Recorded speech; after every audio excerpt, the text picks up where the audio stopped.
Hello everyone and welcome back to Emergency Series. Today is number 7 of 31, Mayday 7. Hey, we're 1 week in already. So today we're looking at an engine failure during cruise. Now compared to an engine failure on takeoff or climb out, right? Losing an engine at cruise feels like a luxury. So at cruise, we'll still follow the same steps, but you have a bit more time to analyze the situation, right? And you know what to do. Follow your ABCs, right? The first is airspeed. First we'll pitch for best glide. Next, of course, is best place to land. Now a good pilot will during cruise always be looking for a good place to land. So potentially if this happens, you're one step ahead of everyone else, right? Then you run the checklist. So at altitude, you have time to do a more thorough checklist, right? Instead of just doing a few things by memory or by quick feel like at a low altitude, you actually have time to run the checklist.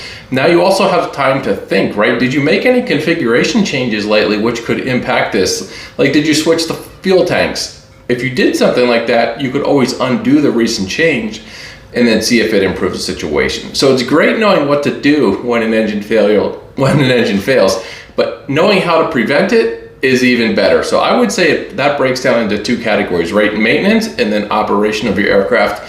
So for maintenance, if you are able to precisely monitor engine parameters, right, I would say you're one step ahead of a potential engine failure, right? Long-term trends of oil temperatures, oil pressure, cylinder head temperatures, these are all good indications of the health of an engine. So another item in the maintenance bucket would be just being extra particular on your pre-flight after the aircraft has been in the shop for maintenance, right? Both on the pre-flight inspection and then also on your run-up. And then maybe the last one is just performing proper and timely maintenance as required to begin with. Now for the operational side of things, right, actual in-flight monitoring of the oil temperature, pressure, cylinder head temperatures is valuable as well. Don't forget to include those things in your scan. And then if you see something starting to get out of line which you aren't able to explain, then maybe it's best to divert and then investigate it when you're on the ground.